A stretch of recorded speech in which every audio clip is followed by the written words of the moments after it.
She rejected my proposal with, "I'm seeing someone else," in front of my family. So I walked out and never looked back. Now she's a viral meme, and he dumped her for being cruel. Hey viewers, before we move on to the video, please make sure to subscribe to the channel and hit the like button if you want to see more stories like this. Thanks. The aroma of garlic and fresh basil hung heavy in the air, mingling with the soft clinking of cutlery and the low murmur of happy conversation. I looked around the private dining room of Giovanni's, a cozy Italian place my mom adored. My parents, David and Susan, sat beaming at the head of the table, their hands clasped over a celebratory bottle of Chianti. 30 years. 30 years since they'd stood at an altar, two kids with dreams and a whole lot of love. Today wasn't just their anniversary. It was also Mom's 60th birthday, a double celebration I'd meticulously planned. My brother, Mark, was across from me, teasing his wife, Sarah, about her terrible Italian accent. My Aunt Carol and Uncle Rick were deep in discussion about their latest cruise. Cousin Alex, glued to his phone as always, occasionally chuckled at something he saw online, but even he looked up to join in the laughter when my dad told a particularly corny joke. This was my family. Loud, loving, fiercely loyal. And tonight, I was hoping to make Jenna a permanent part of it. Jenna. She sat beside me, looking stunning in a sapphire blue dress, her blonde hair shimmering under the warm lights. She had a knack for charming everyone, and tonight was no exception. She'd spent the early part of the evening regaling my parents with tales from her marketing job, making them laugh with self-deprecating humor about client demands. I caught my mom's eye, and she gave me a subtle, approving nod. My heart swelled. This was it. This was the moment. We'd been together for 5 years.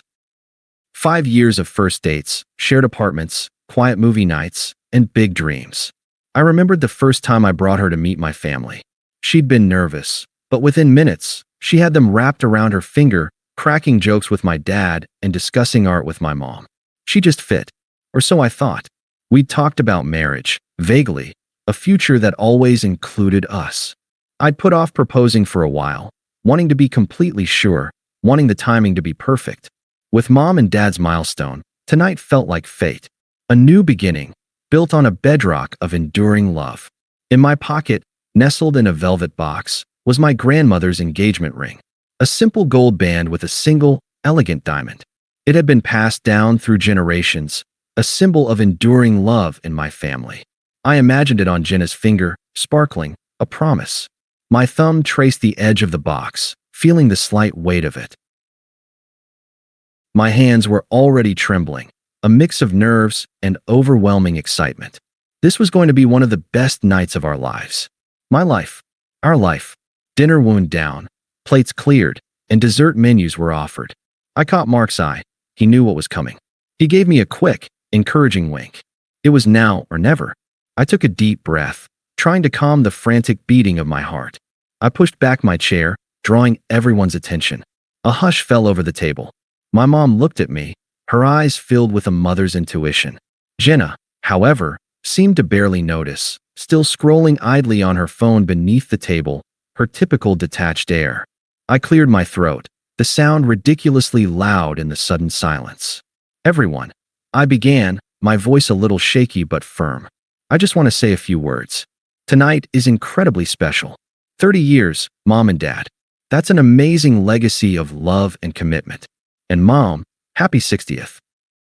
You both showed me what true partnership looks like.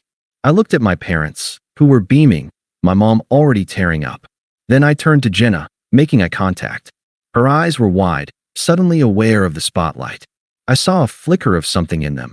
Not excitement, but perhaps annoyance? I pushed the thought away. Nerves, probably. Jenna. I continued, my voice gaining strength, infused with all the love and hope I felt. For 5 years, you've been an incredible part of my life. You've challenged me. You've made me laugh. You've made me see the world differently.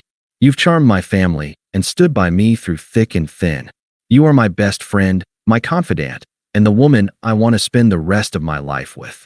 I knelt, feeling the hard floor beneath my knee. The room held its breath. Family members around the table pulled out their phones, ready to capture the moment. Cousin Alex, for once, had his phone pointed at us, not just at a screen. I opened the velvet box, revealing the shimmering diamond. Jenna, I said, looking up at her, my heart pounding against my ribs. Will you make me the happiest man in the world? Will you marry me? A collective gasp went through the room. My mom's hand flew to her mouth. My dad's eyes glistened. But Jenna didn't gasp. She didn't smile, or even look surprised. She looked put out, annoyed. She let out a loud, theatrical sigh, a sound of profound inconvenience. Her eyes rolled slightly, almost imperceptibly, before she even spoke. Oh, Liam. God, this is so awkward. Get up. You're making a scene. My blood ran cold. I stayed on my knee, the ring box still open. Confused. My mom, her face paling, whispered, Jenna, dear. Jenna ignored her. She leaned forward slightly, her voice cutting through the stunned silence, loud and clear. No, I can't. Look, I didn't want to do it this way, but you forced my hand. I'm seeing someone else. His name is Marco. We've been together for 6 months. The words hit me like a physical blow. 6 months.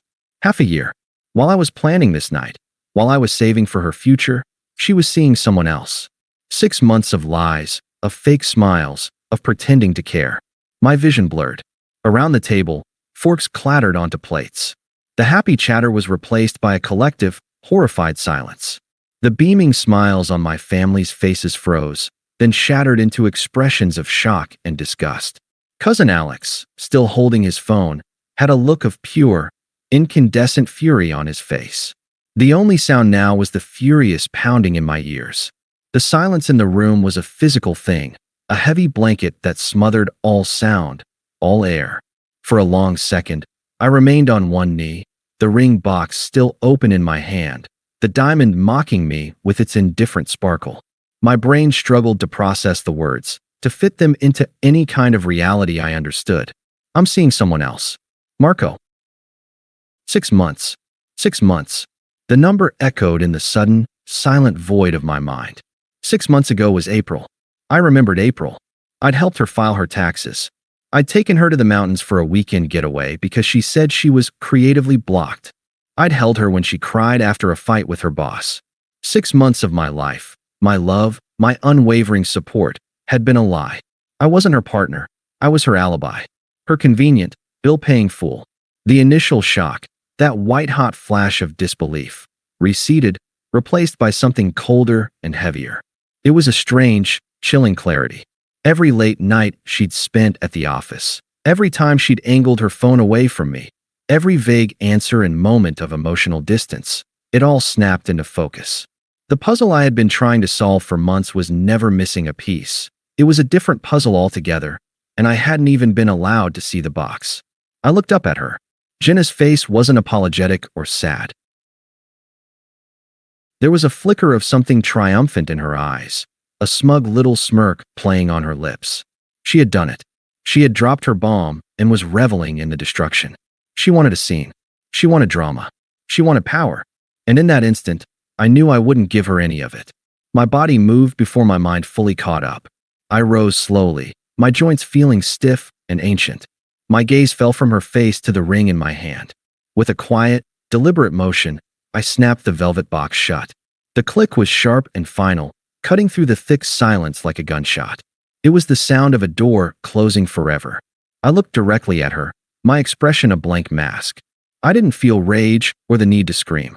I felt nothing. A profound, hollow emptiness where 5 years of my life used to be. I see, I said, my voice unervingly calm, devoid of any emotion. It didn't even sound like my own. Thank you for your honesty. I didn't wait for her reply. I turned my head to my parents. My mom was openly weeping now, silent tears streaming down her face. My dad's expression was thunderous, his hands clenched into fists on the tablecloth. I had brought this humiliation to their celebration. That was the only thing that managed to pierce through the numbness. Mom, Dad, I said, my voice softening just a fraction. I'm so sorry I ruined your anniversary. My dad started to say something, to rise from his chair, but I gave a small shake of my head. I placed my cloth napkin neatly on the table beside my untouched plate of tiramisu. Then, I turned and walked away. I didn't run. I didn't storm out. My steps were measured and even. I walked past the other tables in the main dining room, past the curious glances of strangers, and straight towards the heavy wooden door at the front of the restaurant. As I passed our table, I caught a glimpse of my cousin Alex. He was still holding his phone up, but he wasn't looking at the screen. He was looking at me, and his face was a mask of cold, controlled fury. He knew. They all knew. I pushed the door open and stepped out into the cool October night. The air felt clean, sharp. I took a deep breath, and then another. I didn't look back. I just kept walking down the street, away from the warm lights of the restaurant, into the quiet darkness. I had no destination in mind. I just knew I could never go back. I ended up at my brother Mark's apartment. I didn't even remember the drive over. He opened the door, took one look at my ashen face, and simply pulled me into a hug. There were no questions, no platitudes. He just led me to the couch, put a glass of whiskey in my hand, and let the silence sit. I spent the next 2 days in a fog, moving between his couch and the guest room, feeling like a ghost haunting someone else's life. My first act of self-preservation was surgical. I took out my phone and, with numb fingers, blocked Jenna's number. Then I went through every social media platform, Facebook, Instagram, all of it, and blocked her profile. No angry final texts, no dramatic unfollowing. Just a quiet, digital erasure. She was a tumor, and I was cutting her out. My family sent a flurry of worried texts, which I answered with a single, copied and pasted message. I'm okay. Safe at Mark's. Just need some time. Please don't contact her. It was a simple boundary, the first I'd built in years. On the third morning, I woke up to my phone buzzing incessantly on the nightstand. It wasn't Jenna. It was everyone else. Dozens of notifications, texts from friends I hadn't spoken to in months, missed calls. A text from Mark, who was in the other room, simply said, "Check the internet." Alex did a thing. With a sense of dread, I opened my browser. It wasn't hard to find. A video, uploaded to YouTube, Reddit, and Twitter, was already rocketing into virality. The title was simple and brutal.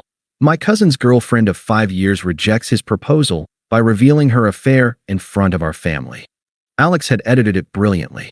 It started with the end of my heartfelt speech, my voice filled with hope and love. It showed the room filled with my family's smiling faces. It showed me on one knee, the ring held out like an offering. And then it captured Jenna's performance in crystal clear high definition. Her condescending sigh, the bored, cruel look in her eyes. Her words, sharp and clear thanks to the restaurant's acoustics. Get up. You're making a scene. I'm seeing someone else. His name is Marco. We've been together for 6 months. The video didn't show the aftermath. It ended on a freeze frame of my face, a mask of stunned heartbreak, as I slowly rose to my feet. It was devastating, and it was perfect. The internet did what the internet does. It passed judgment, swiftly and without mercy. Hashtag Team Liam was trending. Jenna was universally condemned. They nicknamed her the Proposal Wrecker and Giovanni's Jezebel. Memes appeared almost instantly, her smug face photoshopped onto movie villain posters. My heartbroken expression captioned with the moment he realized his girlfriend was a subscription service. The fallout for her was catastrophic. Amateur sleuths found her social media profiles before she could make them private. They found her marketing job. They found Marco. And Marco, it turned out, was not prepared for this kind of attention. He was a self-styled brand consultant whose entire online persona was a carefully curated fantasy of luxury travel, motivational quotes, and staged photo shoots. Being publicly outed as a homewrecker who was complicit in such a cruel act was a direct hit to his precious brand. His response was immediate and ruthless. He posted a public statement claiming he was profoundly misled by a deeply unstable woman. He claimed Jenna had told him she was in an open relationship and that he had no idea about the proposal. He painted himself as another victim of her manipulation. Then, according to a mutual friend who couldn't resist sending me the gossip, he called Jenna and dumped her in a tirade of panicked rage, screaming that she had ruined his image before blocking her on everything. He discarded her as easily and as cruelly as she had discarded me. The irony was so thick I could have choked on it. 6 months passed. 6 months of therapy, of quiet rebuilding, of learning to sleep through the night again. I'd moved into a new apartment, a bright, airy loft downtown that was entirely mine. I poured all my fractured energy into my work, leading a design project for a new city museum that was earning rave reviews. I was healing. The wound was still there, a tender spot in my chest, but it no longer ached with every breath. It was becoming a scar, a quiet reminder of a battle I had survived. And then, the messages started. A text from a number I didn't recognize. Liam, I know you hate me. I deserve it. But that video destroyed my life. I lost my job. Marco left me. My landlord is evicting me. Please, can we just talk? This isn't fair. I stared at the message, feeling a cold detachment. This isn't fair. The sheer audacity of it. She still didn't get it. She wasn't sorry for what she did. She was sorry for the consequences she was facing. I saw the blame shifting, the pathetic plea for pity. I deleted the text and blocked the number without a second thought. A week later, my phone rang. It was Jenna's sister, Michelle. I hesitated, then answered, putting the phone on speaker. Liam, you need to talk to her, Michelle said, her voice tight with frustration. She's a complete wreck. She can't leave the house. You may have moved on, but she's paying a heavy price. Your cousin ruined her life by posting that. The blame again. Never directed at the person who actually committed the betrayal. Michelle, I replied, my voice calm and even. My cousin posted a video of what Jenna did. It was the truth. Her consequences are her own. Please don't contact me about this again. I hung up before she could argue. The boundary held. The final attempt from that period was the most revealing.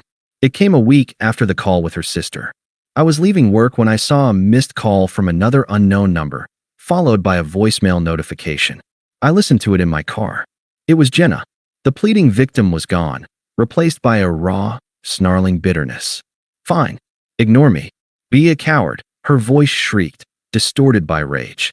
You think you're so perfect? You and your perfect little family. You did this to me. You planned that proposal to trap me, and when it didn't work, you set your family on me to ruin my life. I hate you. I hate you. I listened to the message twice. There it was. The real Jenna. Not the charming woman I thought I knew, but a venomous, narcissistic creature who saw betrayal not as her own failing, but as a conspiracy against her. In that moment, any lingering trace of nostalgia or sadness I had for the woman I thought I loved evaporated completely. All that was left was the cold, hard relief of a man who had escaped a burning building just in time. I deleted the voicemail. The last tether was cut. My silence, it turned out, was the one thing she couldn't control, and it was driving her insane. A full year had passed since the night at Giovanni's. It was a year of deliberate reconstruction, of laying a new foundation for my life, brick by painful brick. Tonight was a celebration of that new structure. I was at the annual City Architectural Guild Awards, held in the grand ballroom of a downtown hotel. The air was electric with ambition and success, filled with the sound of clinking champagne flutes and confident laughter. My firm had won the Project of the Year award for the museum I had poured my soul into, and I was the lead architect. Dressed in a tailored tuxedo that felt less like a costume and more like armor, I felt a sense of calm I hadn't known in years. I was surrounded by my colleagues, people who respected my work and had supported me through the quiet, difficult months. I was happy, genuinely, peacefully happy. I had just stepped off the stage, the heavy glass award cool in my hand, my colleagues slapping me on the back when I saw her. She was standing near the edge of the room, a world away from the vibrant center where I stood. She was a +1, clinging to the arm of some guy I vaguely recognized from a rival firm. She looked diminished. The vibrant, center of attention energy she used to radiate was gone, replaced by a worn, tired anxiety. Her eyes, wide and hungry, were locked on me. She watched as people shook my hand, as my boss raised a glass to me. She was watching a life that was supposed to have been hers. Later, I went to the bar to get a glass of water, wanting a moment to myself. It was then that she made her move, detaching herself from her date and cornering me with a desperate determination. Liam, she said, her voice a nervous whisper. Wow, you look incredible. I saw you up there. I'm so proud of you. Her praise felt like a foreign currency I no longer accepted. Thank you, Jenna. I replied, my tone polite, professional, and utterly detached. It was the voice I used with difficult contractors. Listen, she began, twisting a napkin in her hands. I know my last message was insane. I was in a dark place. The person who said those things, who did what I did, that wasn't me. I've been in therapy. I've changed. I see what I threw away. I took a slow sip of water, meeting her pleading gaze without flinching. I'm glad you're getting help. Her eyes lit up with a pathetic flicker of hope, misinterpreting my civility for opportunity. I am. And I need to know. Is there any part of you that misses what we had? This was it. The final, desperate question from a ghost of my past. I put my glass down on the bar and turned to face her fully, not with anger, but with the calm, unshakable certainty of a man who knew his own worth. I miss the person I thought you were, I said, my voice even and clear. But I've come to realize that person never actually existed. The person you really are, the one who could look me in the eye and say those words in front of my mother on her birthday, is someone I have no desire to know. Tears welled in her eyes. But people make mistakes. I made a horrible mistake. That wasn't a mistake, Jenna. I corrected her, my voice unwavering. It was a choice. A 6-month-long choice you made every single day. You chose to lie, to deceive me, to humiliate me in the most public way imaginable. But in the end, you taught me a valuable lesson. What lesson? She whispered, her voice cracking. You taught me to never, ever let anyone have that kind of power over my happiness again. You taught me that my peace is the most valuable thing I own. I've built a great life since that night, a life that is peaceful and fulfilling, and I will not be letting you back in to disrupt it. Goodbye, Jenna. I didn't wait for her to respond. There was nothing more to say. I picked up my award from the bar, gave her a final, dismissive nod, and turned my back on her for the last time. I walked back towards the warmth and light of my colleagues, who greeted me with smiles and raised glasses. My boss threw an arm around my shoulder, pulling me back into a conversation about our next project. The laughter was real, the camaraderie was genuine, and the future was bright. I was home. I didn't look back, but I could feel her presence behind me, a small, cold spot in a room full of warmth. The final image I have of her is not one I saw with my eyes, but one I pictured with perfect clarity. Jenna, standing alone in a borrowed dress at a party where she knew no one. A ghost watching a life she had willfully, cruelly thrown away. She was an irrelevant spectator to my success, a footnote in a story that was now, finally, all my own. Thanks for watching. Make sure to subscribe to the channel and hit the like button. What do you think about this story? Share it in the comments.